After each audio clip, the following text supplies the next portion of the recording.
अस्सलाम वालेकुम नाज़रीन, मैं हूं सानिया कंवल और आप देख रहे हैं N22 न्यूज़। तारीख़ी वर्से में आज हम आपको जिस तारीख़ी हैसियत रखने वाले मुकाम से आगाह करेंगे उसका नाम है सीतपुर लेक। इससे पहले हमारे चैनल सब्सक्राइब कर लें ताकि आप तक हमारी हर नई आने वाली वीडियो आसानी पहुँच सके। सीतपुर तहसील अलीपुर ज़िला मुजफ्फरगढ़ का तारीख़ी कस्बा अलीपुर से 20 किलोमीटर के फासले पर वाक़या सदियों पहले आबाद हुआ, जिसने बहुत से दौर हुकूमत देखे। तहकीक के मुताबिक 300 कबल मसीह राजा जयपाल, जिसने अपने बेटे देव सिंह के नाम पे देवगढ़ और इसकी दो बहनों सीता रानी के नाम से सीतपुर और ओछा रानी के नाम से उच्च शरीफ जैसे शहर आबाद किए गए। सीतपुर का जिक्र हिंदुओं की मजहबी किताब ऋग्वेद में भी मिलता है, जिसके मुताबिक अराई कौम जिन देवताओं को पूजते थे उन्हीं के नामों से शहरों को मंसूब कर दिया जाता था। सीतपुर भी ऐसे ही नाम से आबाद हुआ। सिकंदर आज़म जब ईरान के आखिरी क्यान बादशाह दारा सोम को शिकस्त देकर पंजाब में मुल्तान आया तो फिर सीतपुर से होता हुआ बलोचिस्तान के रास्ते अपने वापस गया। 1872 महकमा माल के रिकॉर्ड के मुताबिक इस्लाम खान ने दरियाए सिंध के दाएं किनारे लोधी हुकूमत कायम की। डिस्ट्रिक्ट गजेटेड मुजफ्फरगढ़ के मुताबिक लोधी हुकूमत का सदर मुकामी सीतपुर था। ये हुकूमत राजापुर, शिकारपुर, अलीपुर और कोय सुलेमान के इलाकों तक फैली हुई थी। रवायत है कि एक जालिम हुक्मरान जिसका नाम ताबड़ खान मशहूर हुआ, मुतासरा अवाम ने उसे ताबड़ का नाम दिया, जिसकी वजह से ये ताबड़ ख़ानदान उनके नाम से मशहूर हो गए। तज़किरा रोसाए पंजाब के मुताबिक मुल्तान के गवर्नर बहावल लोधी ने अपने दौर में अपने चचा इस्लाम खान को मुजफ्फरगढ़ और डेरा गाजी खान के जनूबी और सिंध के शुमाली हिस्से का नाज़म मुकर्रर किया। जब बहलवाल लोधी के चचा इस्लाम खान लोधी ने हुकूमत संभाली तो हुकूमत का सदर मुकाम सीतपुर को ही रखा। इस्लाम खान सानी और जलाल खान इस्लाम खान के दो बेटे थे। इस्लाम खान सानी समेत पुर के सल्तनत का और जलाल खान ने दक्कन बे हुकूमत के ये सिलसिला इस्लाम खान, दोयम इकराम खान और उसके दो बेटों सुल्तान मोहम्मद खान और शाह आलम खान तक चलता रहा। सुल्तान मोहम्मद खान के तर्ज हुक्मरानी इंसाफ और असूल पसंदी दूर दूर तक मशहूर थी। फिर इसके बाद इसके बेटे ताहिर मोहम्मद खान नाहिर ने हुक्मरानी संभाली।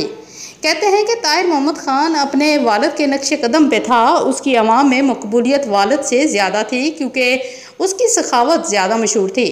ताहिर मोहम्मद खान ने अपने बाप का मकबरा और शाही मस्जिद भी तामीर कराई जो अब तक कायम है। मकबरे में ताहिर खान अपने वालिद सुल्तान मोहम्मद खान के पहलू में दफन है।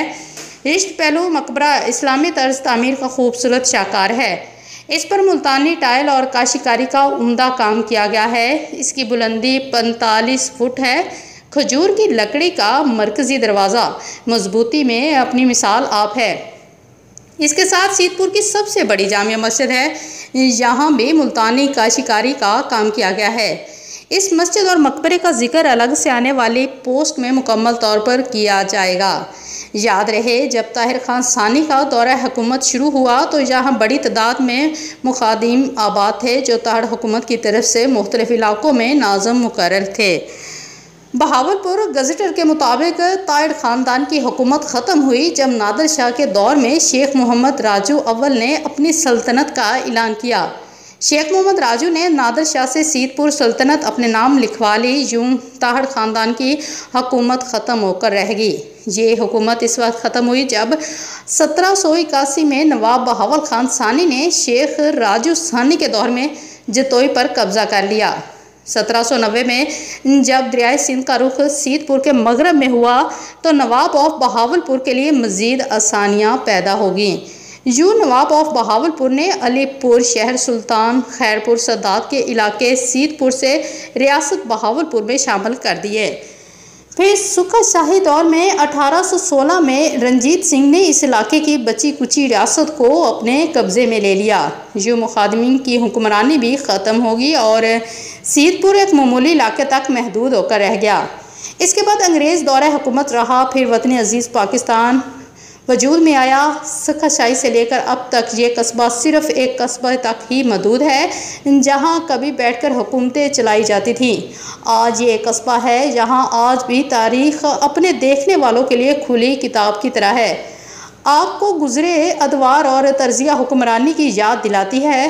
मज़ीद वीडियो देखने के लिए हमारे चैनल को सब्सक्राइब करके बेल आइकॉन का बटन दबाएं ताकि आप तक हमारी हर नई आने वाली वीडियो बआसानी पहुंच सके।